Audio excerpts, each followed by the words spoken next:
ओम नमः परमात्मने। मित्रों, कुछ कहने से पहले यही अनुरोध है कि आप पूरी बात सुनें, क्योंकि बात ही है एक सहज बात, कोई प्रवचन नहीं।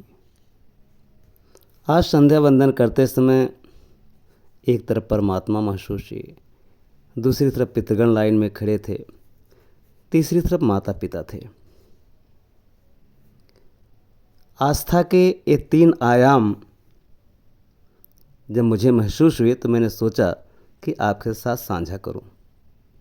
परमात्मा यानी किसी रूप में भी हो, पितृगण और माता पिता। हम परमात्मा को किसी न किसी रूप में मानकर उनकी पूजा करते हैं, संध्या वंदन करते हैं, अर्चन करते हैं।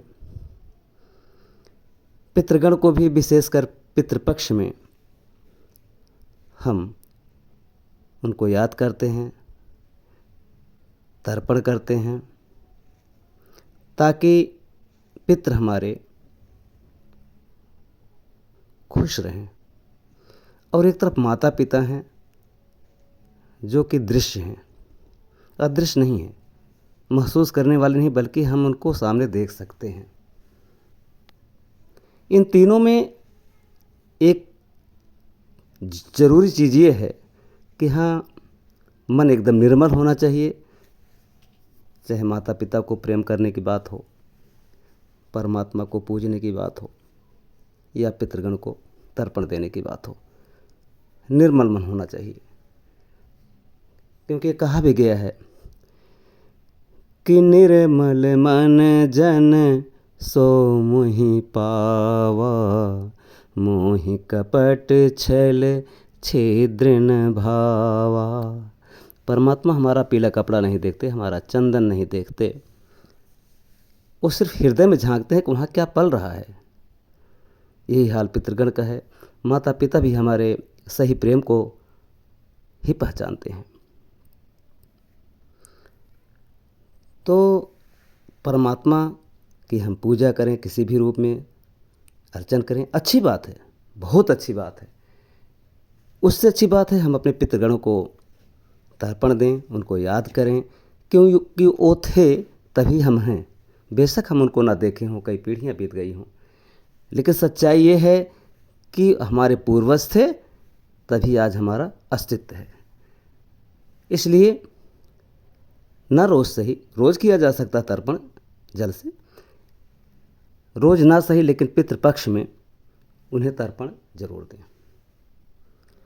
अब हम आते हैं माता पिता की तरफ। माता पिता हम के रूप में हमारे वो परमात्मा भी हैं, और कभी न कभी भाई भविष्य में होने वाले हमारे पितृगण भी हैं। वो इसके पहले कि वो हमारे पितृगण बने, हम अपने साक्षात परमात्मा को, माता पिता को इतना सम्मान दें, प्रेम दें कि वो खुश रहें। कितनी अपेक्षाएं होती हैं हमसे उन्हें कि मेरा बेटा होगा, मेरी बेटी होगी।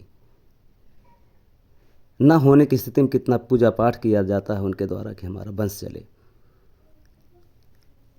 हम पैदा होते हैं, कितनी मुश्किलों से हमको पालते हैं, कितना लाड देते हैं, लेकिन जब हम युवा होते हैं तो अधिकांश ऐसा होता है कि प्रेम तो नहीं कम होता, लेकिन हमारी भाषा, हमारा व्यवहार कुछ ऐसा होता है कि माता पिता को चोट पहुंचती है। जैसे बहुत से लोगों को मैंने सुना है कि चुप मार के बैठा रहा, सारा काम हम करें। कैसे चुप बैठ सकते हैं?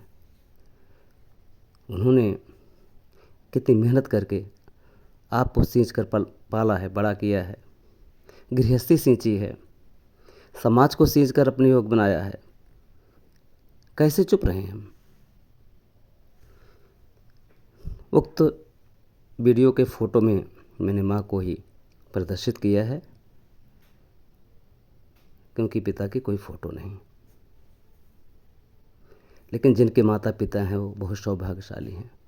हम उनको, उनकी सेवा करके, उनका कहना मानकर, उनको सम्मान देकर हम एक तैयारी करते हैं अपने भविष्य की, क्योंकि हमारे बच्चे, उनकी निगाहें हम पर टिकी रहती हैं कि मेरे पिता का व्यवहार कैसा है, जब हम अपने माता पिता को सम्मान नहीं देंगे तो जो हमारे आने वाली पीढ़ियां हैं, हमारे जो बच्चे हैं, उसकी नकल करेंगे। वो भी एक अच्छे बेटे नहीं बन पाएंगे। एक तैयारी है, देख कर बहुत कुछ होता है। एक कथा नहीं है कि एक आदमी अपनी पत्नी के साथ अपने बाप को कोहे में देता था भोजन। तो एक बार कोहा जो है